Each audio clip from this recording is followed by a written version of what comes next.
Hello friends, welcome to our channel Atul and Ankur Sharma sir. दोस्तों, आज के इस वीडियो में हम कंप्यूटर से संबंधित जितने भी क्वेश्चंस एग्जाम्स में पूछे जाते हैं उन सभी को आज हम कवर करेंगे। तो यहाँ पर ये जो क्वेश्चंस होंगे वो बहुत ही सेलेक्टेड क्वेश्चंस हैं और ये क्वेश्चंस वही होंगे जो एग्ज़ाम्स में बार बार पूछे जाते हैं। तो दोस्तों, आज के इस वीडियो में हम बहुत ही इम्पोर्टेंट क्वेश्चंस के बारे में जानेंगे। साथ ही साथ जो क्वेश्चंस हैं उन्हीं के रिलेटेड जो फैक्ट हैं, यानी कि जो क्वेश्चंस हैं उनके रिलेटेड जो फैक्ट्स और जानकारी हैं उनको भी हम साथ ही साथ समझेंगे और उन्हीं के साथ जो क्वेश्चंस उनसे रिलेटेड बनते हैं जो एग्जाम्स में पूछे जा सकते हैं उनके बारे में भी हम जानेंगे। अतः इस प्रकार से इस छोटी सी वीडियो में बहुत ही महत्वपूर्ण क्वेश्चन होंगे और कुल मिलाकर लगभग 200 प्लस क्वेश्चंस की बात हम इस वीडियो में करेंगे, जो कि सभी क्वेश्चंस आप सभी के लिए बेहद इम्पोर्टेंट होंगे। चाहे आप पटवार की तैयारी कर रहे हों, चाहे आप दिल्ली पुलिस की अथवा अन्य किसी भी एग्ज़ाम्स की तैयारी कर रहे हों जिनमें कंप्यूटर विषय आता है, उन सभी एग्ज़ाम्स में ये क्वेश्चंस आपको बहुत ही ज़्यादा प्रॉफिट दिलाएंगे। तो दोस्तों, आप इस वीडियो को लास्ट तक ज़रूर देखें। तो चलते हैं आज के अपने पहले क्वेश्चन की ओर।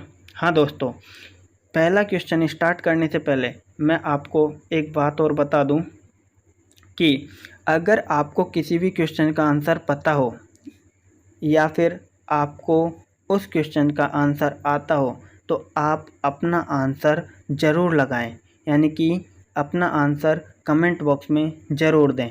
और अगर यदि आपको आंसर लगाने में टाइम ज़्यादा लगता है तो आप वीडियो को पॉज भी कर सकते हैं।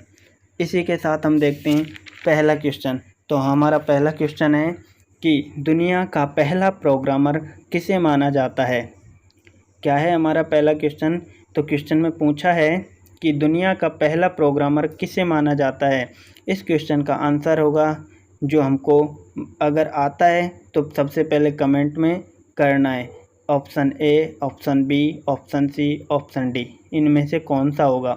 अगर आपको आता है सबसे पहले आप कमेंट बॉक्स में जाएं और अपना कमेंट करें। उसी के साथ हम देखते हैं कि इस क्वेश्चन का आंसर जो होगा उसका आंसर होगा ऑप्शन बी, यानी कि एडा लवलेस। तो देखिए, दुनिया का पहला प्रोग्रामर किसे माना जाता है? एडा लवलेस को। तो एडा लवलेस के बारे में हम जानें कि एडा लवलेस जो हैं वो क्या हैं। तो एडा लवलेस के बारे में अगर हम बात करें कि जो एडा लवलेस हैं वो इंग्लैंड की महिला, एक अंग्रेज गणितज्ञ तथा लेखिका थी। क्या थी? कि इंग्लैंड की महिला, एक अंग्रेज गणितज्ञ और लेखिका थी। अब इसी के साथ कि जो एडा लवलेस हैं इन्हें और भी नाम से जाना जाता है। तो इन्हें क्या कहा जाता है कि एडा लवलेस जो हैं इन्हें कहा जाता है मदर ऑफ कंप्यूटर। क्या कहा जाता है? मदर ऑफ कंप्यूटर, यानी कि कंप्यूटर की माता। तो अगर हमसे पूछ लिया जाए कि कंप्यूटर की माता किसे कहा जाता है तो इस क्वेश्चन का भी आंसर होगा एडा लवलेस को। किसे कहा जाता है? एडा लवलेस को, मदर ऑफ कंप्यूटर। इसी के साथ इन्हें ही दुनिया का पहला प्रोग्रामर भी माना जाता है, जो कि हमसे क्वेश्चन पूछा गया है। चलते हैं इसी के साथ क्वेश्चन नंबर 2 की ओर। तो क्वेश्चन 2 है कि कंप्यूटर का माउस जो है इसका आविष्कार किसने किया था, यानी कंप्यूटर के माउस का आविष्कार किसने किया था।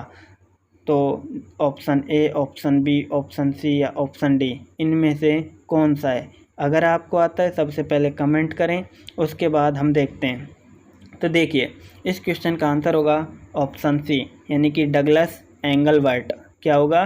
डगलस एंगलबर्ट, यानी कि कंप्यूटर का जो माउस है इसका जो आविष्कार किया था डगलस एंगलबर्ट ने किया था। किसने किया था? डगलस एंगलबर्ट ने। अब देखो, इन्होंने इसका आविष्कार कब किया था। तो माउस का जो आविष्कार किया था वो किया था 1960 में। किसने किया था? डगलस एंगलबर्ट ने। किसका किया था? माउस का आविष्कार। और 1970 में इन्होंने अपने नाम पर इसे पेटेंट करवा लिया था, यानी कि इसकी जो बनाया था, आविष्कार किया था, वो तो किया था 1960 में। और 1970 में इन्होंने क्या करवा लिया? इन्होंने अपने नाम पर इसका पेटेंट करवा लिया। क्या करवा लिया? पेटेंट। और माउस एक इनपुट डिवाइस होता है, ये आप जानते ही होंगे। क्या जानते हैं कि जो माउस है वो कौन सी डिवाइस है? वो इनपुट डिवाइस है। इसी के साथ हम चलते हैं क्वेश्चन नंबर 3 की ओर। तो क्वेश्चन नंबर 3 है हमारा, किस उपकरण में जायरोस्कोप यानी कि इसका दूसरा नाम होता है घूर्णाक्षदर्शी, जायरोस्कोप या घूर्णाक्षदर्शी का प्रयोग किया जाता है? वो किस उपकरण में किया जाता है? तो हमें बताना है कीबोर्ड में, माउस में, टेलीफोन या फिर टेलीविज़न में। तो देखिए इस क्वेश्चन का आंसर होगा ऑप्शन बी यानी कि माउस में। तो देखिए जायरोस्कोप क्या होता है? तो देखिए किसी वस्तु की कोणीय स्थिति को मापने के लिए, किसको? एंगुलर पोजीशन, यानी कि किसी भी वस्तु की कोणीय स्थिति को मापने के लिए इसका प्रयोग किया जाता है, जायरोस्कोप का। और ये कोणीय संवेग संरक्षण के सिद्धांत पर कार्य करता है। अगर हमसे पूछा जाए कि जायरोस्कोप किस सिद्धांत पर कार्य करता है, तो इसका सिद्धांत होगा कोणीय संवेग संरक्षण के सिद्धांत पर। और माउस में इस जायरोस्कोप यानी कि घूर्णाक्षदर्शी का प्रयोग किया जाता है। किसका किया जाता है? घूर्णाक्षदर्शी का। किस में किया जाता है? माउस में। देखते हैं इसी के साथ क्वेश्चन नंबर 4। तो क्वेश्चन नंबर 4 है हमारा कि किस विद्वान को एआई का फुल फॉर्म होता है आर्टिफिशियल इंटेलिजेंसी का जनक कहा जाता है? तो कौन से विद्वान हैं जिनको एआई का जनक कहा जाता है? एआई का फुल फॉर्म आपको पता है आर्टिफिशियल इंटेलिजेंसी। अच्छा, अगर आप बात करें हिंदी में, तो हिंदी में एआई का जो पूर्ण रूप है वो क्या है? कृत्रिम बुद्धिमत्ता। यानी आर्टिफिशियल इंटेलिजेंसी को हम हिंदी में बोलें तो क्या बोलेंगे? कृत्रिम बुद्धिमत्ता। और इस क्वेश्चन का आंसर होगा ऑप्शन सी। क्या होगा? ऑप्शन सी यानी कि जॉन मैकार्थी। किसको? जॉन मैकार्थी को। अब देखिए जो जॉन मैकार्थी थे ये अमेरिका के कंप्यूटर और संज्ञानात्मक यानी कि कॉग्निटिव वैज्ञानिक थे। कौन से वैज्ञानिक थे? अमेरिका के कंप्यूटर और संज्ञानात्मक कॉग्निटिव वैज्ञानिक थे। इसी के साथ हम देखते हैं क्वेश्चन 5। क्वेश्चन नंबर 5 है हमारा, आधुनिक कंप्यूटर कीबोर्ड में सामान्यतः कितनी कुंजियाँ होती हैं? तो इस क्वेश्चन का आंसर होगा ऑप्शन बी यानी कि 104। 104 कुंजी होती हैं जो कि अब हम कीबोर्ड यूज करते हैं उस कीबोर्ड में। और आपको इसी के साथ ये भी पता होना चाहिए कि जो कीबोर्ड में F1 से लेकर F12 तक जो बटन्स होते हैं उन्हें फंक्शन की यानी कि इन्हीं कुंजियों को हम बोलते हैं फंक्शनल की कहा जाता है। और क्वार्टिक कीबोर्ड का आविष्कार किसने किया था? अब देखिए जो क्वार्टिक कीबोर्ड होता है ये क्या होता है? तो क्वार्टिक कीबोर्ड वही कीबोर्ड है जिसे आप यूज करते हैं, यानी कि जो आप कीबोर्ड यूज करते हैं इसी को क्वार्टिक कीबोर्ड नाम देते हैं, यानी कि क्वार्टिक कीबोर्ड के नाम से बोला जाता है। और ये जो क्वार्टिक कीबोर्ड है इसका आविष्कार किसने किया था? तो इसी का आविष्कार किया था इसके जो जनक थे, यानी कि इसका जो आविष्कार किया था या बोल सकते हैं इसके जो जनक थे वो कौन थे? इसका आंसर होगा क्रिस्टोफर लैथम सॉलेज, जैसा कि आपको स्क्रीन पर दिखाया हुआ है। क्या दिखाया हुआ है? Christopher Latham Sholes. ये क्या हैं? ये हैं क्वार्टिक कीबोर्ड के आविष्कारक यानी कि जनक। देखिए इसी के साथ हम चलते हैं क्वेश्चन नंबर 6 पर। तो क्वेश्चन हमारा है कि स्प्रेडशीट फाइलें सामान्यतः किस एक्सटेंशन में सेव होती हैं? यानी कि स्प्रेडशीट फाइलें जो हैं सामान्यतः कौन से एक्सटेंशन के साथ हम सेव करते हैं? तो देखिए ये जो होती है ये क्या होती हैं कि स्प्रेडशीट फाइलें मतलब कि जो MS एक्सेल की फाइलें हैं, स्प्रेडशीट फाइलें का मतलब होता है कि जो MS एक्सेल की फाइलें हैं तो आपको बताना है कि उन्हें किस एक्सटेंशन के साथ सेव किया जाता है। तो MS एक्सेल का जो एक्सटेंशन होता है वो होता है .xls, यानी कि जो ऑप्शन डी में हमें दिया हुआ है। यानी कि इस क्वेश्चन का आंसर क्या होगा? ऑप्शन डी, ऑप्शन डी सही होगा। अब देखिए इसी के साथ सबसे पहले आपको समझना होगा कि फाइल एक्सटेंशन कहते किसे हैं। क्या कि फाइल एक्सटेंशन जो है ये कहते किसे हैं। तो देखिए फाइल एक्सटेंशन हम कहते हैं किसी फाइल के नाम में डॉट के बाद जो नाम लिखा जाता है, किसके बाद, डॉट के बाद जो भी नाम लिखा जाता है, ठीक है, उसी को हम क्या कहते हैं, फाइल का एक्सटेंशन। हम उसे क्या कहते हैं, फाइल का एक्सटेंशन कहते हैं, जो कि डॉट के बाद नाम लिखा जाता है। जैसे कि यहाँ पे डॉट के बाद XLS है, तो ये क्या है, फाइल का एक्सटेंशन है। कौन सी फाइल का है, MS Excel का, क्योंकि स्प्रेडशीट फाइल का मतलब क्या होता है, MS Excel, और MS Excel का एक्सटेंशन क्या होता है, .XLS। तो इसीलिए यहाँ पर हम क्या बोलेंगे कि .XLS MS Excel या फिर स्प्रेडशीट फाइलों का एक्सटेंशन है, जो कि सामान्यतः इसी के साथ सेव होती हैं। अब देखिए जैसे कि हमने बताया कि डॉट के बाद जो नाम लिखा जाता है उसे क्या कहते हैं, फाइल का एक्सटेंशन। यानी कि हमने लगा दिया, अगर यहाँ पर गॉड, क्या नाम लिख दिया, गॉड, ये हमारा फाइल का नाम है, और इसी के साथ हमने लिख दिया .docx, क्या लिख दिया, docx। तो यहाँ पर इससे हम पहचान कर सकते हैं कि यह फाइल किस प्रकार की है, यानी कि ये जो फाइल है वो कौन से प्रकार की है। तो हमने क्या लिखा था, हमने लिखा था god.docx। तो देखिए इससे हमें क्या पता लग रहा है, इससे हमें पता लग रहा है कि ये फाइल किस प्रकार की है और किस एप्लीकेशन में इसे तैयार किया गया है। तो जैसा कि यहाँ पर हम देख रहे हैं .docx, तो इसके बारे में मैं यहाँ पर जानता हूँ कि .docx जो लिखा है ये MS वर्ड का एक्सटेंशन होता है। क्या होता है, MS वर्ड का एक्सटेंशन होता है। क्या होता है, docx।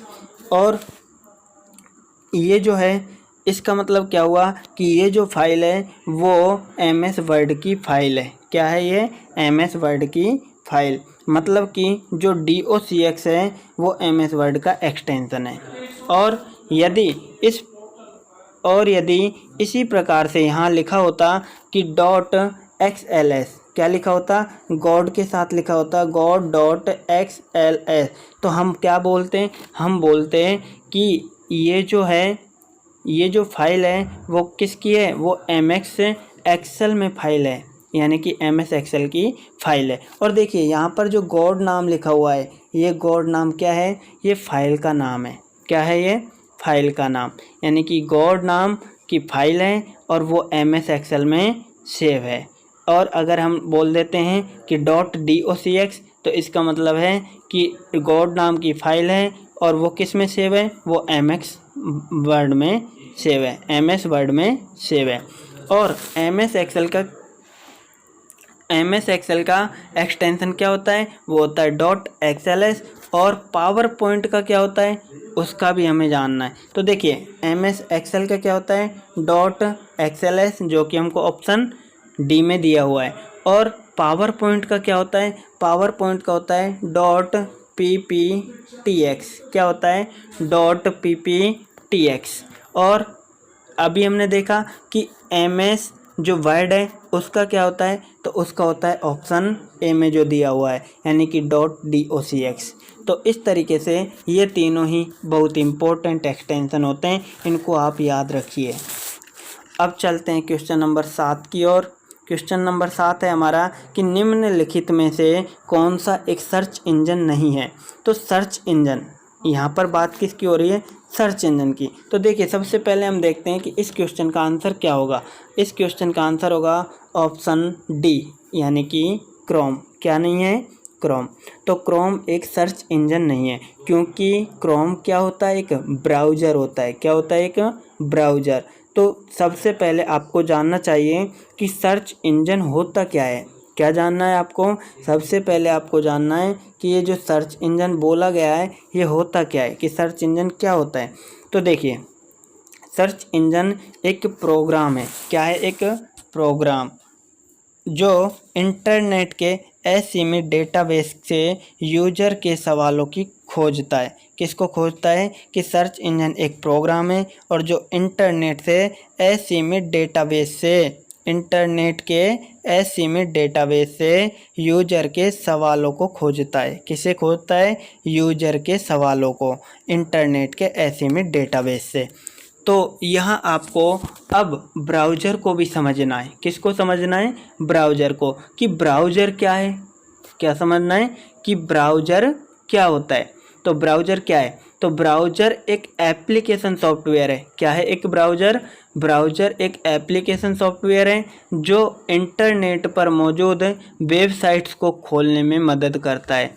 कि एप्लीकेशन सॉफ्टवेयर है ब्राउज़र जो है वो, जो इंटरनेट पर मौजूद वेबसाइट्स को खोलने में मदद करता है, हेल्प करता है। तो मतलब क्या है? कि मतलब इंटरनेट पर कोई आपको वेबसाइट खोलनी है तो आप ब्राउज़र का यूज करेंगे। जैसे कि अब ब्राउज़र हैं वो क्या हैं, तो उनके हम एग्जाम्पल देखते हैं। कि ब्राउज़र जैसे कि गूगल क्रोम, क्या है? Google Chrome. फायरफॉक्स है, क्या है? फायरफॉक्स। आपने सुना होगा, पहले देखा होगा, ओपेरा मिनी। क्या था? ओपेरा मिनी, वो भी एक ब्राउज़र था। और यूसी ब्राउज़र जो देखा है वो भी क्या है? वो भी एक हमारा क्या है? ब्राउज़र ही है। इसके साथ तो लिखा हुआ है। तो देखिए, ये हमें सारी बातें ध्यान रखनी है, ये सारे फैक्ट्स हमें याद रखने। इसी के साथ हम चलते हैं क्वेश्चन नंबर 8 पर। तो क्वेश्चन 8 हमारा क्या है? कंप्यूटर का दिमाग किसे कहा जाता है? किसे कहा जाता है कंप्यूटर का दिमाग भाई? कंप्यूटर का जो दिमाग होता है, ऑप्शन बताएं हमें, ए, बी, सी या डी, किसे कहा जाता है? तो देखिए, इस क्वेश्चन का आंसर होगा ऑप्शन सी, यानी कि सी फॉर CPU। ऑप्शन भी सही है, यानी कि कंप्यूटर का दिमाग किसे कहा जाता है? CPU को। अब देखिए, सबसे पहले हम जानेंगे कि CPU की फुल फॉर्म क्या है। तो CPU की फुल फॉर्म होती है central processing unit. CPU, central processing unit. अब देखिए, इसी के साथ चलते हैं क्वेश्चन नंबर 9 पर। कंप्यूटर के किस भाग को नर्व सेंटर कहा जाता है? क्या कहा जाता है? Nerve centre. तो नर्व सेंटर के बारे में हम बात करते हैं।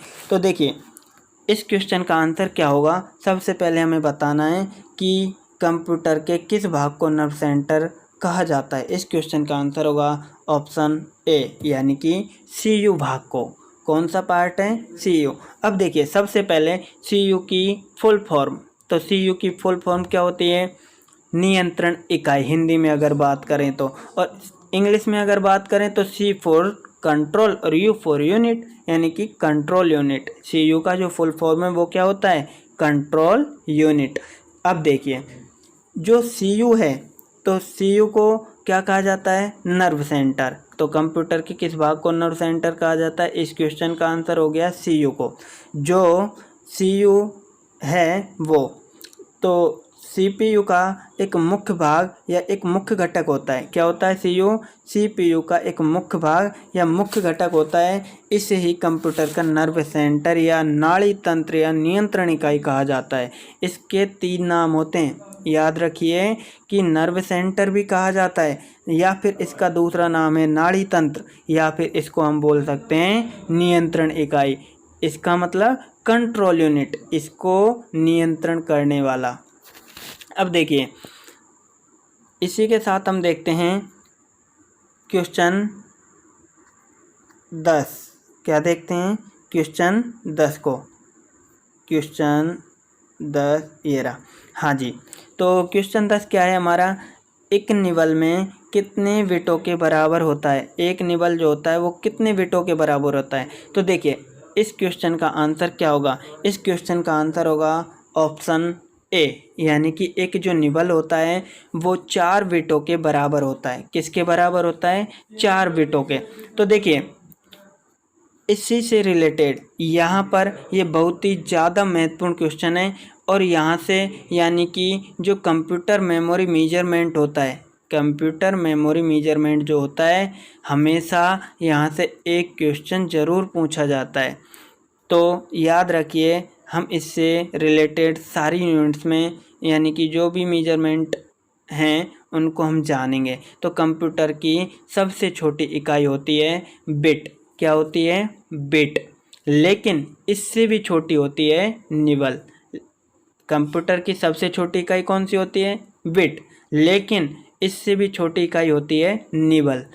यदि आपको ऑप्शन में बिट और निबल दोनों दिया हुआ है तो आपको निबल को टिक करना है, क्योंकि सबसे छोटी जो इकाई है वो निबल है। लेकिन सामान्यतः क्या होता है कि ऑप्शन में हमें बिट दिया जाता है निबल की जगह पर, यानी कि सामान्यतः हमें निबल ऑप्शन में नहीं होता है और वहाँ ज़्यादातर हमें बिट ही मिलता है। तो तब हमें बिट पर ही क्लिक करना है। क्या करना है कि हमें ध्यान रखना है, अगर निबल और बिट दोनों दिया हुआ है तो हमें निबल करना है, अगर हमें निबल नहीं दिया है तो फिर बिट करना है।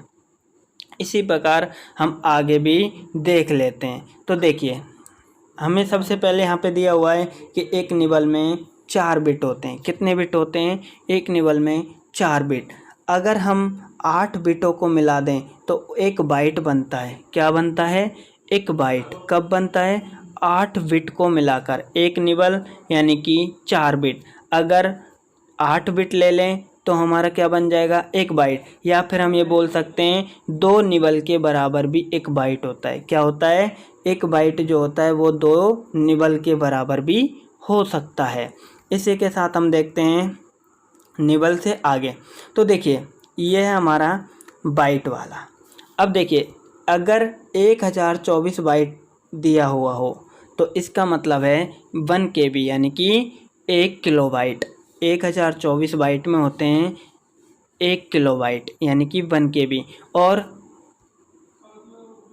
अगर हमें बात की जाए KB में, यानी कि 1024 KB है तो इसका मतलब है 1 MB, यानी कि 1 MB 1 मेगाबाइट जो है वो 1024 KB से मिलकर बनता है। और 1 GB जो है वो होता है 1024 MB के बराबर, यानी कि 1024 बराबर 1 GB। इसी प्रकार हम आगे देखते हैं कि 1024 GB बराबर होता है 1 टेराबाइट यानी 1 TB। और 1 TB इक्वल होता है 1024 GB। ठीक है। इसी के साथ अगर 1024 TB दिया है तो उसके इक्वल होगा 1 PB यानी कि 1 पेटाबाइट। क्या होगा? 1 पेटाबाइट 1024 TB के इक्वल। और इसी के साथ होता है 1024 PB यानी कि पेटाबाइट हमें दे रखा है तो इसके बराबर होगा 1 EB यानी कि 1 एक्जाबाइट। क्या होगा? 1 एक्जाबाइट। इसी के साथ हम देखते हैं एक्जाबाइट के साथ। देखिए, अगर 1024 PB यानी कि पेटाबाइट को मिला दिया तो क्या बना? 1 EB यानी कि 1 एक्जाबाइट। और 1024 EB यानी कि 1024 एक्जाबाइट्स को मिला दिया तो क्या बनेगा? 1 ZB यानी कि 1 जेटाबाइट। क्या बनेगा? 1 जेटाबाइट। 1024 जेटाबाइट को मिलाकर बनता है 1 YB यानी कि 1 योटाबाइट। क्या बनता है? 1 योटाबाइट 1024 जेटाबाइट को मिलाने पर। और 1024 योटाबाइट को मिलाने पर बनता है 1 ब्रोंटोबाइट। क्या बनता है? 1 ब्रोंटोबाइट 1024 YB को मिलाकर। और 1024 ब्रोंटोबाइट को मिलाकर बनता है 1 जियोबाइट। क्या बनता है? 1 जियोबाइट। अब देखिए, यहाँ पर जो ये हमें दे रखा है जियोबाइट। क्या दे रखा है? जियोबाइट। तो geobyte is the highest memory unit. क्या है? जियोबाइट जो होता है वो सबसे बड़ी यानी कि हाईएस्ट मेमोरी यूनिट होती है। तो ये जो जियोबाइट है जो सबसे बड़ी मेमोरी है अभी तक कंप्यूटर की। क्या है? कि जो जियोबाइट है वो कंप्यूटर की अभी तक सबसे बड़ी यानी कि हाईएस्ट मेमोरी है। इससे हाईएस्ट मेमोरी अभी कोई नहीं है और इससे हाईएस्ट मेमोरी नई बनी है और यह अभी बहुत जल्दी डेवलप हो जाएगी। तो मेमोरी मेजरमेंट से रिलेटेड आपको इतनी ही चीज़ें याद रखनी है। ये बहुत हैं। इसी के साथ हम देखते हैं क्वेश्चन नेक्स्ट है 11। कौन सा है? 11। तो देखिए क्वेश्चन 11 क्या है हमारा? क्वेश्चन 11 है कंप्यूटर साक्षरता दिवस कब मनाया जाता है? तो कंप्यूटर लिटरेसी डे कब मनाते हैं? हर साल मनाते हैं, जो कि 2 दिसंबर को मनाते हैं। यानी कि ऑप्शन ए कब मनाते हैं? ऑप्शन ए 2 दिसंबर को कंप्यूटर लिटरेसी डे यानी कि कंप्यूटर साक्षरता दिवस हर साल 2 दिसंबर को मनाया जाता है। इसी के साथ देखते हैं क्वेश्चन नंबर 12। भारत में निर्मित प्रथम कंप्यूटर कौन सा है? तो देखिए भारत में निर्मित प्रथम कंप्यूटर कौन सा है? इस क्वेश्चन का आंसर होगा ऑप्शन बी यानी कि सिद्धार्थ। कौन सा है? सिद्धार्थ। तो इसका निर्माण किसने करवाया था?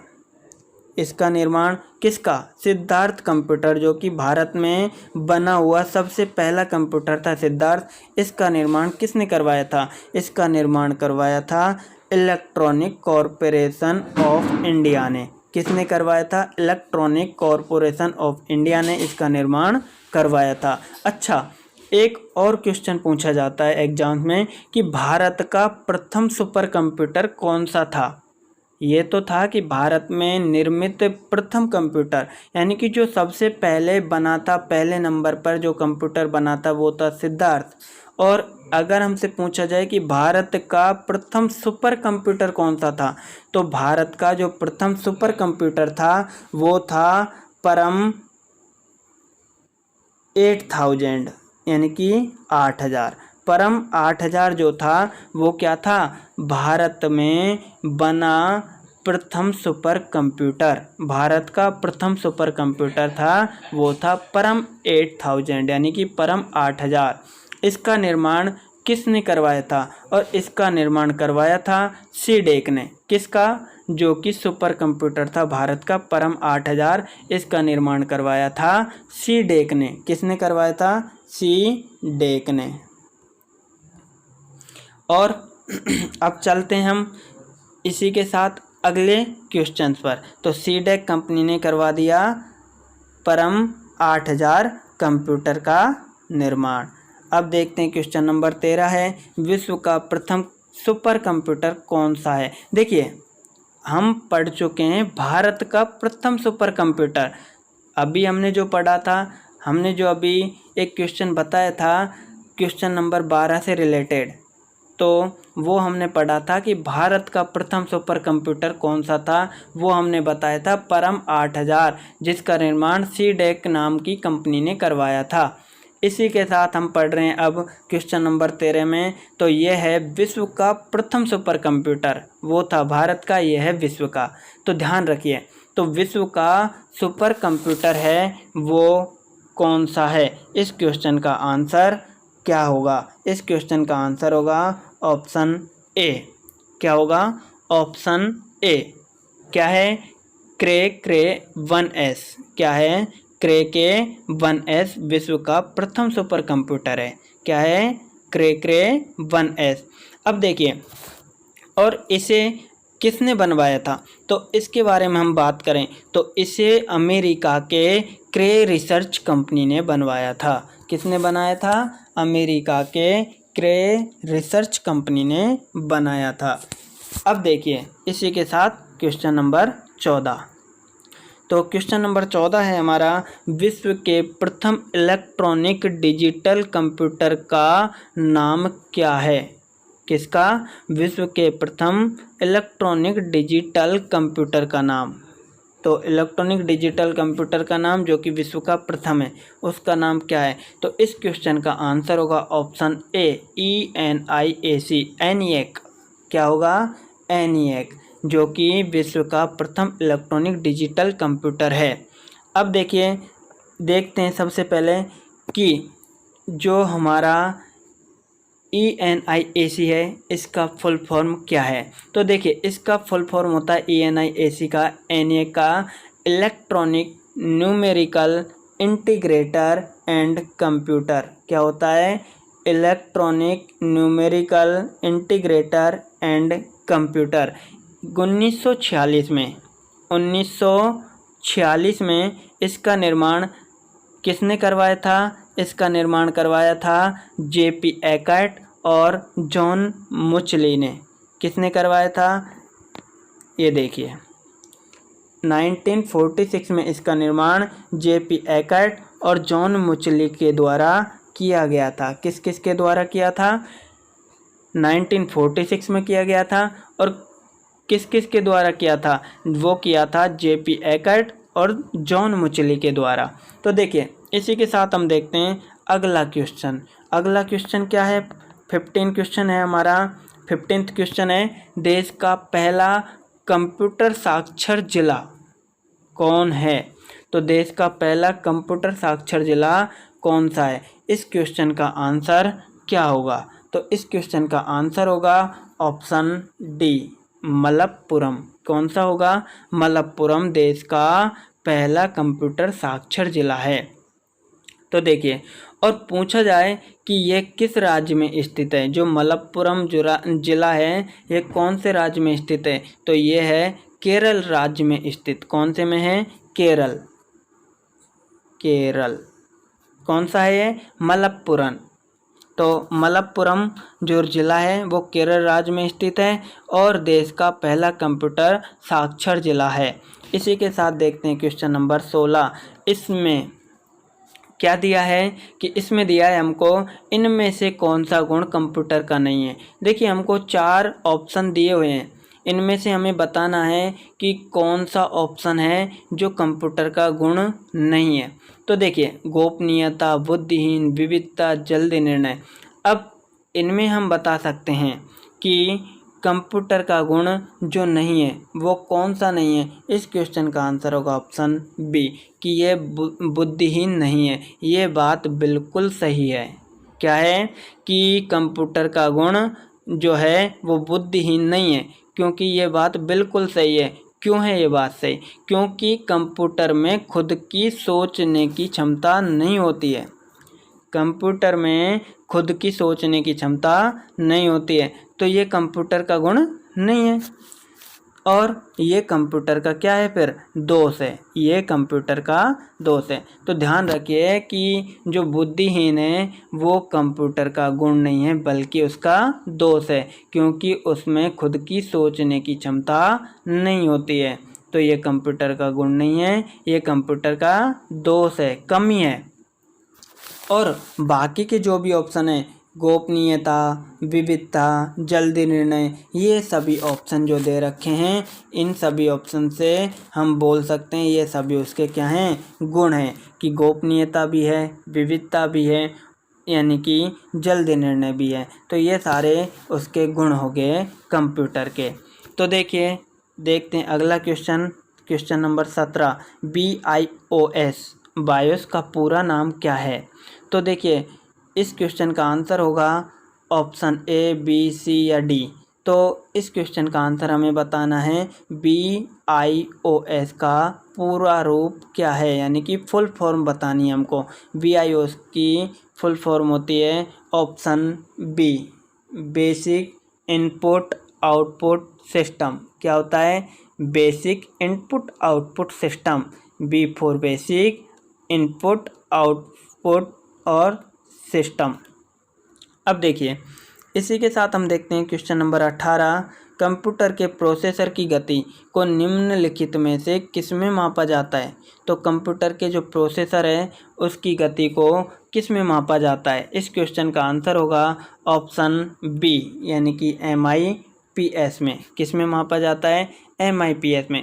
तो सबसे पहले हमें MIPS का फुल फॉर्म भी पता होना चाहिए। तो हम जानते हैं MIPS का फुल फॉर्म क्या होता है। MIPS का फुल फॉर्म होता है मिलियन इंस्ट्रक्शन पर सेकेंड। मिलियन इंस्ट्रक्शन पर सेकेंड। क्योंकि जो कंप्यूटर का प्रोसेसर होता है वो 1 सेकेंड में कई मिलियन इंस्ट्रक्शंस को रन करता है। कि MIPS जो है इसमें कंप्यूटर के प्रोसेसर की गति को मापा जाता है और MIPS का फुल फॉर्म होता है मिलियन इंस्ट्रक्शन पर सेकेंड। क्यों होता है? क्योंकि कंप्यूटर जो होता है वो कंप्यूटर का प्रोसेसर होता है, वो 1 सेकंड में कई मिलियन इंस्ट्रक्शंस को रन करता है। तो देखिए इसी के साथ क्वेश्चन नंबर 19 है हमारा कि लेजर का आविष्कार किसने किया था। किसका? लेजर का। तो इस क्वेश्चन का आंसर होगा ऑप्शन ए, थियोडर मेमन ने। थियोडर मेमन ने लेजर का आविष्कार किया था। तो देखिए थियोडर ने लेजर का आविष्कार किया था। इसी के साथ हम देखते हैं कि लेजर, यहाँ पर बात हुई है लेजर की, तो लेजर का फुल फॉर्म क्या है। तो लेजर का फुल फॉर्म है light amplification by simulated emission of radiation. तो लेजर का फुल फॉर्म क्या होता है? Light amplification by stimulated emission of radiation.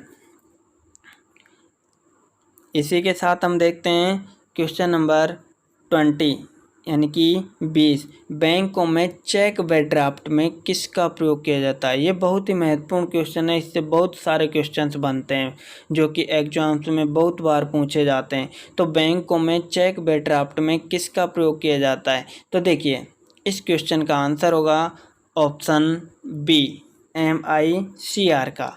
तो देखिए MICR यानी कि माइकर का, तो माइकर का सबसे पहले हम जानेंगे कि फुल फॉर्म क्या होता है। तो इसका फुल फॉर्म होता है जो कि लिखा हुआ है आपके सामने, मैग्नेटिक इंक करैक्टर रिकॉग्निशन, यानी कि मैग्नेटिक इंक करैक्टर रिकॉग्निशन क्या होता है? MICR का फुल फॉर्म। अब देखिए हम देखते हैं इसी के साथ एक चेक को। अब हम एक चेक को देख रहे हैं जैसा कि आपको स्क्रीन पर दिख रहा है। तो यहाँ पर आप देख सकते हैं और देख पा रहे होंगे कि ये एक क्या है? चेक है। तो इसमें आपको बहुत सारी डिटेल बताई जाएगी। तो यहाँ पर आप देख रहे हैं नीचे की ओर एक नंबर लिखा हुआ है। क्या लिखा हुआ है? एक नंबर लिखा हुआ है। देखिए ये देखिए, हाँ ये एक क्या है? नंबर लिखा हुआ है जिसे हम माइकर कोड कहते हैं। क्या कहते हैं? माइकर कोड बोलते हैं। बैंक में जो चेक है, अब ये क्या है? यह एक चेक है। तो यह चेक में प्रयोग किए जाते हैं और ड्राफ्ट में भी प्रयोग किए जाते हैं। जो माइकर कोड हैं वो क्या हैं कि चेक में और ड्राफ्ट में दोनों में ही प्रयोग किए जाते हैं। क्या? माइकर कोड। ठीक है। अब देखिए आपसे यह भी पूछा जाता है कि जो माइकर है इसमें कितने डिजिट होते हैं, यानी कि MICR कोड में कितने डिजिट होते हैं। तो कितने डिजिट होते हैं? आपको आंसर देना है 9 डिजिट। कितने होते हैं? 9 डिजिट होते हैं MICR कोड में। तो MICR कोड में 9 डिजिट होते हैं। तो अब देखिए इसी के साथ कि इसमें जो स्टार्टिंग के 1 से लेकर 3 तक जो डिजिट हैं, इसमें 1 से लेकर 3 तक जो डिजिट्स हैं वो क्या बताते हैं। तो ये जो हैं शुरू में 1 से लेकर 3 तक जो डिजिट होते हैं ये बताते हैं उस शहर का नाम और इलाके का नाम। यानी कि 1 से लेकर 3 तक जो स्टार्टिंग में डिजिट होते हैं ये तीनों डिजिट बताते हैं शहर का नाम और इलाके का नाम। किसका नाम? शहर और इलाके का नाम। और बाकी जो हैं 4 से 6 तक, यानी कि 4 to 6, 4 से लेकर 6 तक जो डिजिट होते हैं ये क्या बताते हैं। तो ये बैंक का बारे में जानकारी देते हैं। तो ये क्या करते हैं कि जो 4 से लेकर 6 तक जो होते हैं ये डिजिट हमें बैंक के बारे में जानकारी देते हैं। क्या देते हैं? बैंक के बारे में बताते हैं, बैंक के बारे में जानकारी देते हैं। और इसी के बाद जो 7 से लेकर 9 तक, 3 यहाँ पे 7 से लेकर 9 तक जो लास्ट के यानी कि आखिर के जो 3 डिजिट्स होते हैं ये क्या बताते हैं। और जो 7 से लेकर 9 तक आखिर के यानी कि लास्ट के 3 डिजिट जो होते हैं ये क्या बताते हैं, तो ये हमें बताते हैं बैंक ब्रांच कोड की जानकारी देते हैं। क्या देते हैं? बैंक ब्रांच कोड की जानकारी देते हैं। जो आपकी बैंक है उसमें ब्रांच कोड की जानकारी देते हैं। तो ये सभी बहुत ही महत्वपूर्ण क्वेश्चंस हैं जो अक्सर एग्जाम्स में पूछे जाते हैं। ये तीनों ही क्वेश्चंस अक्सर एग्जाम्स में पूछे जाते हैं, तो आपको ये बहुत अच्छे से याद रखना है। और देखते हैं इसी के साथ अगला क्वेश्चन जो कि हमारा है क्वेश्चन नंबर 21। क्या है हमारा क्वेश्चन 21? क्वेश्चन 21 है कि पहली कंप्यूटर भाषा कौन सी विकसित की गई थी? तो पहली कंप्यूटर भाषा जो थी वो विकसित की गई थी ऑप्शन सी यानी कि फोर्ट्रान। कौन सी की गई थी? फोर्ट्रान। और देखिए इसकी फुल फॉर्म क्या होती है, बहुत बार अक्सर पूछी जाती है एग्जाम्स में, तो याद रखिए इसकी फुल फॉर्म को। इसकी फुल फॉर्म होती है फॉर्मूला ट्रांसलेशन। जो कंप्यूटर की पहली कंप्यूटर भाषा थी फोर्ट्रान, इसका फुल फॉर्म होता है फॉर्मूला ट्रांसलेशन, जो कि अक्सर एग्जाम्स में पूछी जाती है। और इस लैंग्वेज को किसने विकसित किया था? तो इस लैंग्वेज को विकसित किया था IBM कंपनी ने। किसने किया था? IBM कंपनी ने। तो ये भी आपको याद रखना है। और देखते हैं इसके बाद अगला क्वेश्चन जो कि क्वेश्चन नंबर 22 है। कंप्यूटर में प्रयुक्त IC चिप किसकी बनी होती है? क्या है? कंप्यूटर में प्रयुक्त IC चिप किसकी बनी होती है? तो इस क्वेश्चन का आंसर होगा ऑप्शन बी, सिलिकॉन की। किसकी बनी होती है? सिलिकॉन की। तो ये बहुत ही सरल और सिंपल क्वेश्चन है, लेकिन हमें इस पर ध्यान नहीं देना है। हमें मेनली ध्यान देना है इसके फैक्ट्स पर, जो कि बहुत बार पूछे जाते हैं। तो देखिए हमें इसके फैक्ट्स पर ध्यान देना है। और फैक्ट्स क्या हैं? तो सिलिकॉन क्या होता है, सबसे पहले हमें ये जानना है। तो कि जो सिलिकॉन है वो क्या है? तो सिलिकॉन एक अर्धचालक यानी कि सेमीकंडक्टर होता है। क्या होता है? सिलिकॉन एक सेमीकंडक्टर होता है यानी कि अर्धचालक हम उसे बोल सकते हैं। और अगर आपसे क्वेश्चन पूछा जाता है कि भारत का सिलिकॉन वैली किस शहर को कहा जाता है, यानी कि भारत का जो सिलिकॉन वैली शहर है वो कौन से शहर को कहा जाता है? तो सिलिकॉन वैली शहर कहा जाता है, इस क्वेश्चन का आंसर होगा बेंगलुरु को। किसको कहा जाता है भारत का सिलिकॉन वैली? तो इसे कहा जाता है बेंगलुरु को। तो देखिए एक्चुअल में जो सिलिकॉन वैली है वो अमेरिका का एक शहर है। सिलिकॉन वैली जो है वो क्या है? अमेरिका का एक शहर है। और IC का यहाँ पर जो बात हुई है कि IC चिप, तो यहाँ पर हम IC का फुल फॉर्म देखते हैं। तो IC का फुल फॉर्म होता है इंटीग्रेटेड सर्किट। क्या होता है? IC का फुल फॉर्म होता है इंटीग्रेटेड सर्किट। और IC चिप का आविष्कार किसने किया था? तो इसका आविष्कार किया था जैक किबली ने। किसने किया था? जैक किबली। IC का जो आविष्कार किया था वो किया था जैक किबली ने। किसने किया था? जैक किबली ने। तो देखिए हम यहाँ जितने भी क्वेश्चंस पढ़ रहे हैं उन सभी क्वेश्चंस के साथ हम 5 से 7 क्वेश्चंस तक और भी अच्छे फैक्ट्स और क्वेश्चंस को भी जान रहे हैं। तो दोस्तों इसी के साथ हम देखते हैं अगला क्वेश्चन, क्वेश्चन नंबर 23। तो क्वेश्चन 23 है हमारा, ईमेल का आविष्कार किसने किया था? क्या है कि ईमेल का आविष्कार किसने किया था? इस क्वेश्चन का आंसर होगा ऑप्शन ए, रे टॉमलिंसन ने। किसने किया था? रे टॉमलिंसन ने ईमेल का आविष्कार किया था। इसी के साथ हम जान लेते हैं कि ईमेल का फुल फॉर्म क्या होता है। तो ईमेल का फुल फॉर्म होता है इलेक्ट्रॉनिक मेल। क्या होता है? ईमेल का फुल फॉर्म इलेक्ट्रॉनिक मेल। तो देखिए इसी के साथ अगला क्वेश्चन, नेक्स्ट क्वेश्चन है हमारा 24। एंड्रॉयड के विकास के लिए आधिकारिक भाषा कौन सी है? एंड्रॉयड के विकास के लिए आधिकारिक भाषा जो है वो कौन सी है? तो इस क्वेश्चन का आंसर होगा ऑप्शन ए, जावा। कौन सी है? जावा। तो देखिए, सबसे पहले आपको समझना है कि एंड्रॉयड क्या है। क्या समझना है कि एंड्रॉयड क्या है? तो देखिए, जो एंड्रॉयड है वो एक ऑपरेटिंग सिस्टम है। तो एंड्रॉयड क्या है? एक ऑपरेटिंग सिस्टम है। क्या है? Operating system. अब यहाँ ऑपरेटिंग सिस्टम से आप क्या समझते हैं? तो देखिए, ऑपरेटिंग सिस्टम एक ऐसा सिस्टम सॉफ्टवेयर है।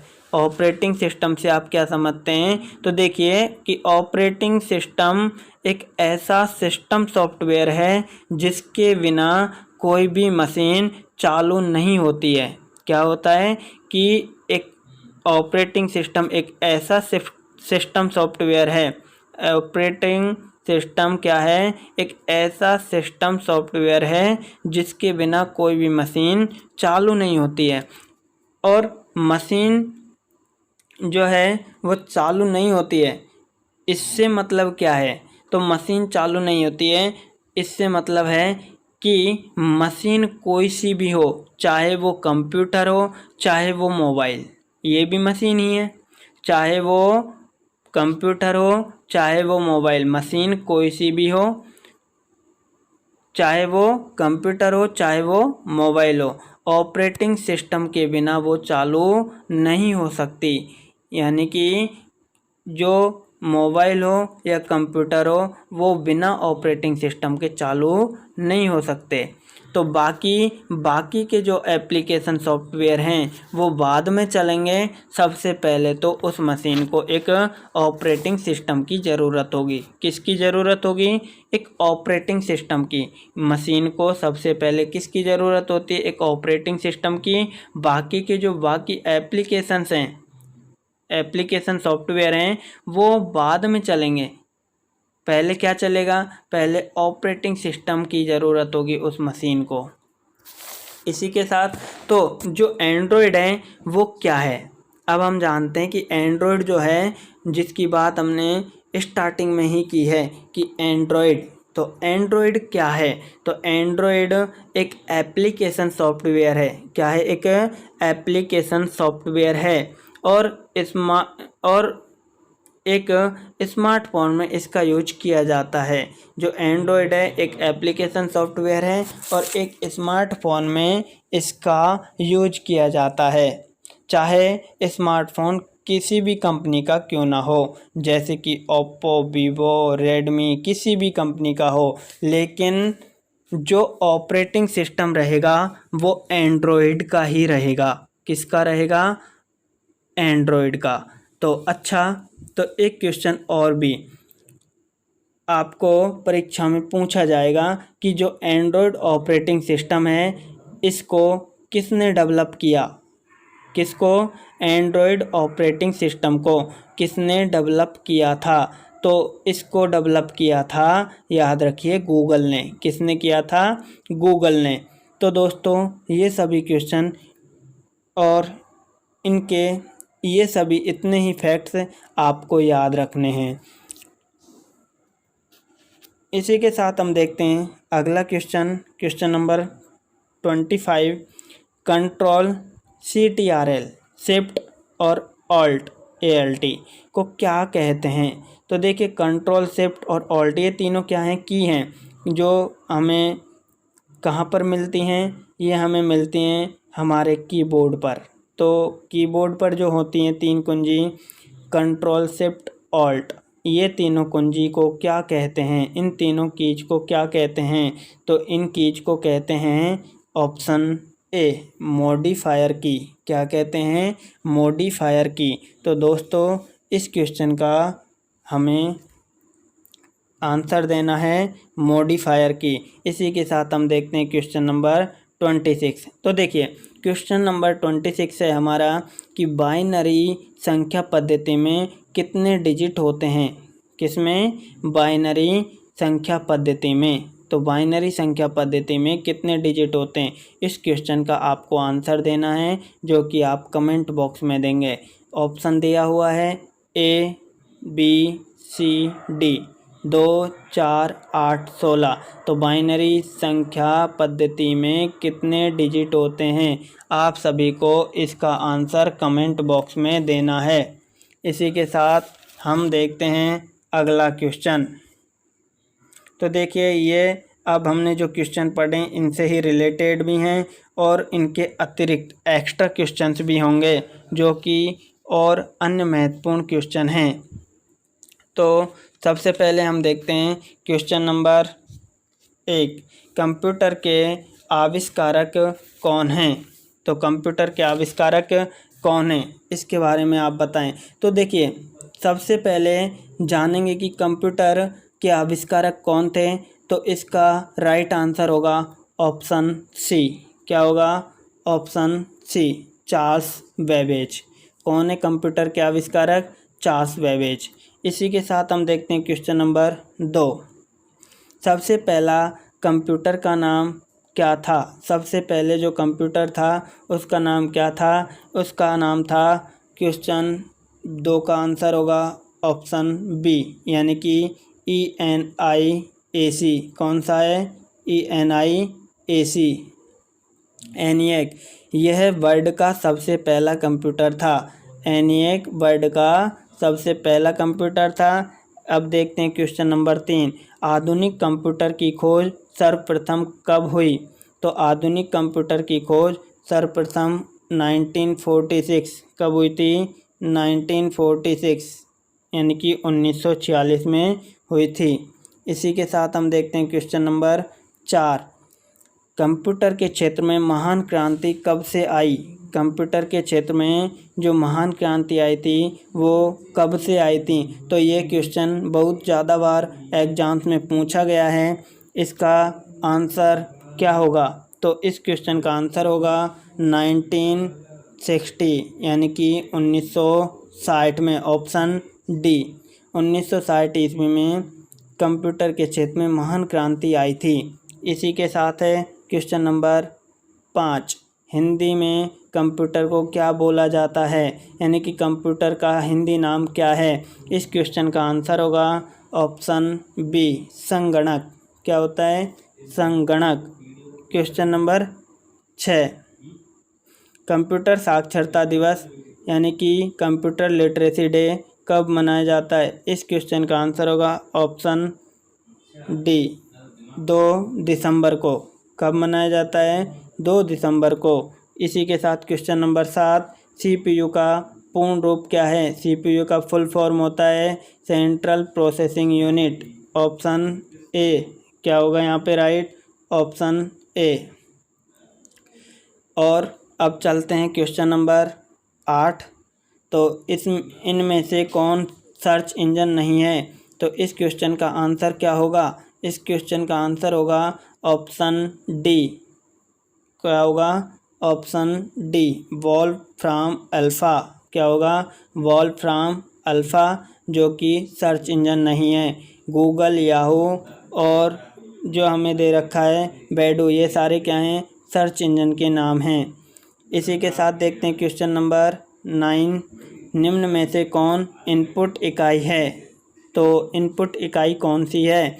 इनपुट इकाई देखिए, माउस के द्वारा हम इनपुट देते हैं, कीबोर्ड के द्वारा भी, स्कैनर के द्वारा भी। तो ये सभी क्या हो गए?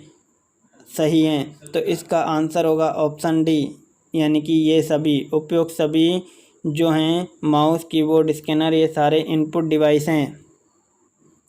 इसी के साथ है क्वेश्चन नंबर 10। 1 KB कितने बाइट के बराबर होते हैं? 1 KB में कितने बाइट होते हैं? तो 1 KB में होते हैं 1024 बाइट, यानी कि 1 KB 1024 बाइट के बराबर होती है। क्या होती है? 1024 के बाइट के बराबर, option A. Question number 11। 1 megabyte कितने KB के बराबर होते हैं? यानी कि 1 MB कितने KB के बराबर होती है? तो 1 MB होती है 1024 KB के बराबर। Option A, option A. इसी के साथ देखते हैं क्वेश्चन नंबर 12। 1 गीगाबाइट यानी कि 1 GB कितने MB के बराबर होती है, यानी कि कितने मेगाबाइट के बराबर होती है? तो 1 GB में होती हैं 1024 MB। कितनी होती हैं? 1024 MB। Option B. इसी के साथ कंप्यूटर में प्रयुक्त IC चिप किससे बनते हैं? इस क्वेश्चन का आंसर होगा ऑप्शन डी, यानी कि सिलिकॉन से। किससे बनते हैं? सिलिकॉन से। इसी के साथ है क्वेश्चन नंबर 14। CPU में कंट्रोल, मेमोरी और तीसरा कौन सा यूनिट होते हैं? CPU के अंदर 3 कौन कौन सी यूनिट होती हैं? तो देखिए, मेमोरी है, कंट्रोल है और तीसरा जो होता है वो होता है लॉजिक। कौन सा होता है? लॉजिक या अर्थमेटिक भी इसे बोल सकते हैं। यानी कि ऑप्शन डी जो है वो क्या होगा? राइट आंसर होगा। इसी के साथ क्वेश्चन नंबर 15। एक हार्डवेयर डिवाइस जो डेटा को अर्थपूर्ण इंफॉर्मेशन में परिवर्तित करता है, तो वो क्या है? इस क्वेश्चन का आंसर होगा ऑप्शन ए, यानी कि प्रोसेसर। एक हार्डवेयर डिवाइस जो डेटा को अर्थपूर्ण इंफॉर्मेशन में परिवर्तित करता है। इस क्वेश्चन के बाद चलते हैं क्वेश्चन नंबर 16 पर। प्रोसेसर के 3 मुख्य भाग कौन कौन से हैं? तो प्रोसेसर के जो मुख्य 3 भाग हैं वो कौन कौन से हैं? इस क्वेश्चन का आंसर होगा ऑप्शन बी, यानी कि ALU, कंट्रोल यूनिट और रजिस्टर। ALU, कंट्रोल यूनिट और रजिस्टर प्रोसेसर के मुख्य 3 भाग होते हैं। इसके बाद चलते हैं नेक्स्ट क्वेश्चन नंबर 17। कंप्यूटर के सेंट्रल प्रोसेसिंग यूनिट का फंक्शन है। तो कंप्यूटर के सेंट्रल प्रोसेसिंग यूनिट का फंक्शन जो है वो क्या है? इस क्वेश्चन का आंसर होगा ऑप्शन सी, गणनाएं और प्रोसेसिंग करना। गणनाएं करना और प्रोसेसिंग करना, ये दोनों ही इसके फंक्शन है, कार्य हैं। तो इसी के साथ हम देखते हैं नेक्स्ट क्वेश्चन नंबर 18। कंप्यूटर में अधिकांश प्रोसेसिंग किस में होती हैं? तो ज़्यादातर जो प्रोसेसिंग होती हैं वो होती हैं CPU। Option C. किस में होती हैं? CPU में। ऑप्शन सी राइट होगा। इसी के साथ नेक्स्ट क्वेश्चन नंबर 19। कंप्यूटर द्वारा प्रोड्यूस किया गया परिमाण क्या है? तो कंप्यूटर द्वारा प्रोड्यूस किया गया परिमाण जो होता है वो होता है ऑप्शन सी, आउटपुट। क्या कहते हैं उसे? आउटपुट कहते हैं।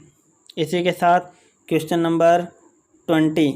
मानव मन और कंप्यूटर में किसकी गति अधिक होती है? तो देखिए, मानव मन में से और कंप्यूटर में से हम दोनों को अगर कंपैरिजन करें तो जो स्पीड होती है किसकी ज़्यादा होती है?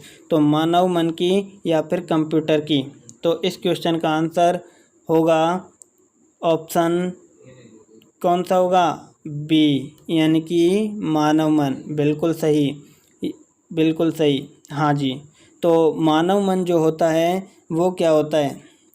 तो देखिए दोस्तों, ये क्वेश्चन बहुत ही इम्पोर्टेंट है क्योंकि यह एग्जाम्स में बहुत बार पूछा जा चुका है। तो इस क्वेश्चन का आंसर क्या होगा? मानव मन, यानी कि मानव मन की जो स्पीड है वो कंप्यूटर की तुलना में ज़्यादा होती है। तो दोस्तों, जो हमारा मन होता है वो कंप्यूटर से भी अधिक तेज होता है। इसी के साथ नेक्स्ट क्वेश्चन है क्वेश्चन नंबर 21। कंप्यूटर में सूचना किसे कहते हैं? तो कंप्यूटर में जो सूचना है वो किसे कहते हैं? एकत्रित डेटा को। किसे कहते हैं? एकत्रित डेटा को। Option C. यहाँ पर ये मत समझ लेना कि ये ऑप्शन डी में हमें दे रखा है ये सभी, तो यही टिक कर दें, ये गलत है। तो यहाँ पर जो ऑप्शन होगा वो होगा ऑप्शन सी, यानी कि एकत्रित डेटा को क्या कहते हैं? कंप्यूटर में सूचना। इसी के साथ क्वेश्चन नंबर 22। कंप्यूटर में जाने वाले डेटा को क्या कहते हैं? इस क्वेश्चन का आंसर होगा ऑप्शन बी, यानी कि जाने वाले डेटा को, यानी कि जो हमारे द्वारा दिया जाता है उसे कहते हैं इनपुट। क्या कहते हैं? इनपुट। इसी के साथ नेक्स्ट क्वेश्चन है 23। इनमें से कौन सबसे बड़ा, सबसे तेज और सबसे महंगा कंप्यूटर है? तो इस क्वेश्चन का आंसर होगा ऑप्शन ए, सुपर कंप्यूटर। कौन सा है? Super computer. Next question 24। सामान्य रूप से प्रयुक्त किया जाने वाला कंप्यूटर है। इस क्वेश्चन का आंसर होगा ऑप्शन ए, डिजिटल कंप्यूटर। कौन सा? डिजिटल कंप्यूटर, जो जनरली हम सब लोग यूज करते हैं। इसी के साथ नेक्स्ट क्वेश्चन 25। विश्व का सबसे पहला कंप्यूटर जो है सुपर कंप्यूटर कब बना? तो विश्व का सबसे पहला सुपर कंप्यूटर बना था। इस क्वेश्चन का आंसर होगा ऑप्शन सी, 1976, 1976 में। ऑप्शन सी करेक्ट होगा। इसी के साथ नेक्स्ट क्वेश्चन 26। भारत में निर्मित प्रथम कंप्यूटर का क्या नाम है? तो इस क्वेश्चन का आंसर होगा ऑप्शन ए, ऑप्शन बी, यानी कि सिद्धार्थ। क्या होगा? ऑप्शन बी, सिद्धार्थ, जो कि भारत में निर्मित प्रथम कंप्यूटर है। तो भारत में निर्मित प्रथम कंप्यूटर का नाम क्या है? वो है ऑप्शन बी, सिद्धार्थ। इसी के साथ नेक्स्ट क्वेश्चन, भारत में निर्मित परम कंप्यूटर किस प्रकार का कंप्यूटर है? तो क्वेश्चन नंबर 17 का आंसर होगा ऑप्शन डी, यानी कि सुपर कंप्यूटर। तो भारत में जो परम कंप्यूटर बना था ये सुपर कंप्यूटर का प्रकार है। कौन सा है? Super computer.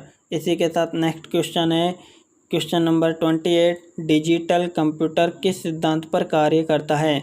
जो डिजिटल कंप्यूटर होता है वो ऑप्शन बी, यानी कि गणना के सिद्धांत पर कार्य करता है। इस क्वेश्चन का आंसर होगा ऑप्शन बी, गणना के सिद्धांत पर। इसी के साथ नेक्स्ट क्वेश्चन 29। कीबोर्ड में फंक्शन की संख्या कितनी होती है? जो कीबोर्ड होता है जो क्वाड्रेटिक कीबोर्ड होता है उसमें फंक्शनल की जो संख्या होती है वो कितनी होती है? तो F1 से लेके F12 तक क्या होती हैं? फंक्शनल की। यानी कि इस क्वेश्चन का आंसर क्या होगा? ऑप्शन बी, 12, यानी कि 12 की जो होती हैं वो होती हैं फंक्शनल की के नाम से। इसी के साथ नेक्स्ट क्वेश्चन है 30। LCD का फुल फॉर्म क्या होता है? तो LCD का पूरा नाम होता है लिक्विड क्रिस्टल डिस्प्ले। क्या है? लिक्विड क्रिस्टल डिस्प्ले, यानी कि option A is correct. Option A क्या होगा? करेक्ट होगा। इसी के साथ नेक्स्ट क्वेश्चन है 31। कंप्यूटर के मेमोरी में डाले गए कार्यों को प्रदर्शित करता है। तो कंप्यूटर की जो मेमोरी है उसमें डाले गए कार्य को कौन प्रदर्शित करता है? इस क्वेश्चन का आंसर होगा ऑप्शन ए, यानी कि मॉनिटर। कंप्यूटर की मेमोरी में डाले गए कार्य को प्रदर्शित करता है मॉनिटर। Option A correct. इसी के साथ नेक्स्ट क्वेश्चन है 32। कंट्रोल शिफ्ट और ऑल्ट को कौन सी कुंजियाँ कहते हैं? तो इस क्वेश्चन का आंसर होगा ऑप्शन बी, यानी कि मॉडिफायर कीज। क्या कहते हैं इनको? मॉडिफायर कुंजी। इसी के साथ नेक्स्ट क्वेश्चन है 33। निम्न में से कौन सा आउटपुट डिवाइस नहीं है? तो आउटपुट डिवाइस जो नहीं है वो कौन सा है? इस क्वेश्चन का आंसर होगा ऑप्शन डी, यानी कि टच स्क्रीन। क्या होगा? क्वेश्चन नंबर 33 का आंसर होगा D, touch screen. Question number 34। पहला कंप्यूटर माउस किसने बनाया था? पहला कंप्यूटर माउस किसने बनाया था? तो इस क्वेश्चन का आंसर होगा ऑप्शन बी, डगलस एंजलबर्ट ने। किसने बनाया था? डगलस एंजलबर्ट ने कंप्यूटर का पहला माउस बनाया था। इसी के साथ नेक्स्ट क्वेश्चन 35। रैम RAM किस तरह की मेमोरी होती है? तो रैम जो होती है वो किस तरीके की मेमोरी होती है वो हमें बताना है। इस क्वेश्चन का आंसर होगा ऑप्शन डी, यानी कि मुख्य प्रकार की मेमोरी होती है रैम।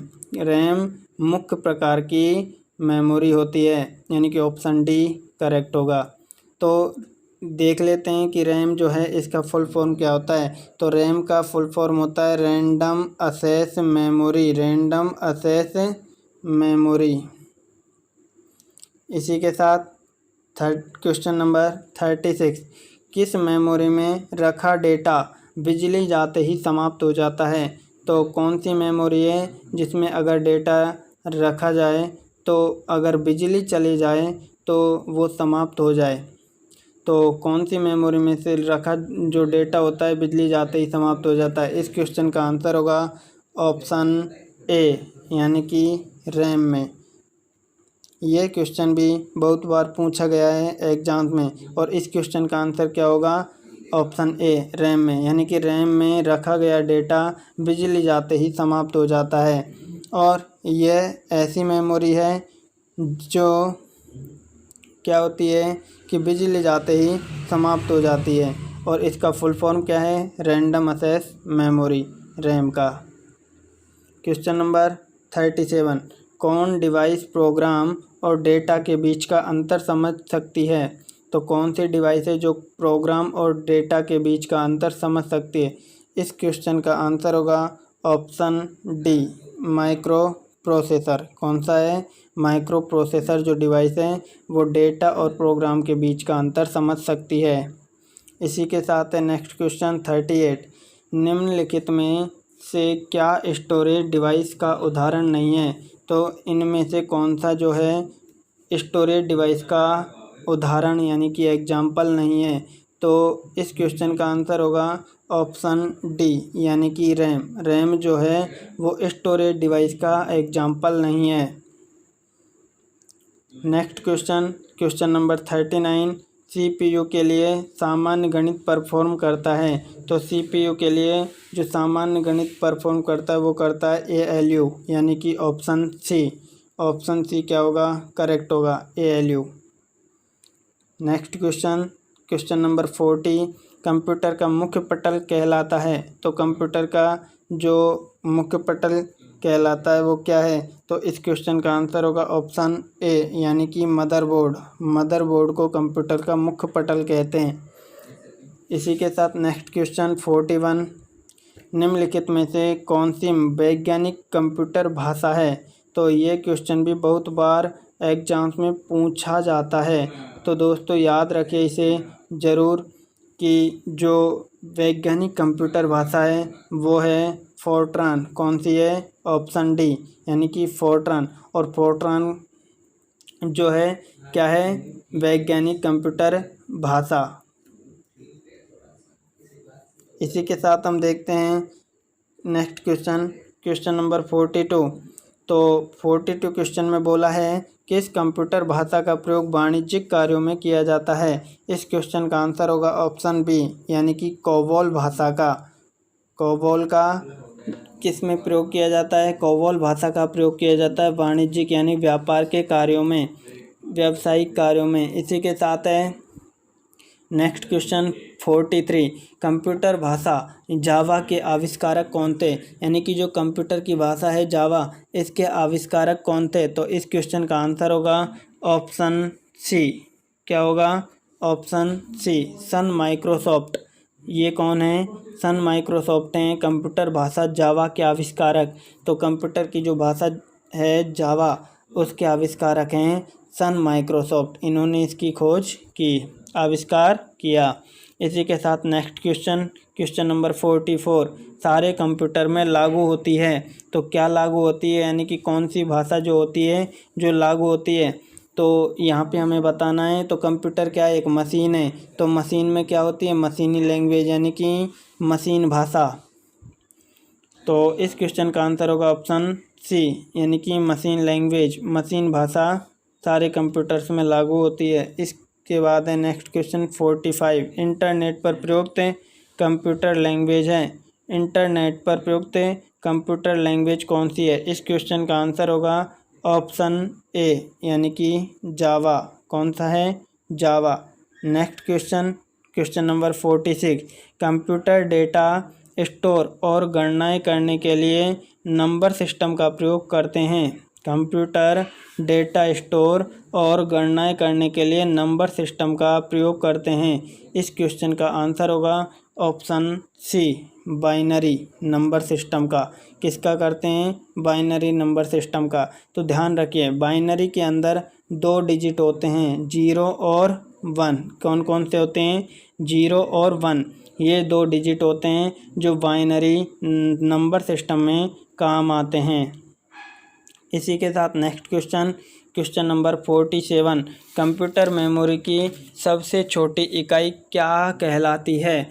तो कंप्यूटर मेमोरी की सबसे छोटी इकाई जो है, इस क्वेश्चन में आंसर होगा ऑप्शन ए, यानी कि बिट। और हमने बताया था आपको कि अगर हमें निबल ऑप्शन में दिया जाए तो हमें निबल को ही टिक करना है, यानी कि हमें अगर निबल और बिट एक साथ ऑप्शन मिले तो हमें निबल पर क्लिक करना है। निबल सबसे छोटी इकाई होती है। अगर हमें निबल नहीं दिया है और बिट दिया है तो फिर हम बिट को टिक करेंगे, यानी कि बिट जो है वो भी छोटी इकाई होती है कंप्यूटर मेमोरी की। इसी के साथ क्वेश्चन नंबर 48, बाइनरी नंबर प्रणाली में कितने अंक होते हैं? तो इस क्वेश्चन का आंसर होगा ऑप्शन सी, यानी कि 2।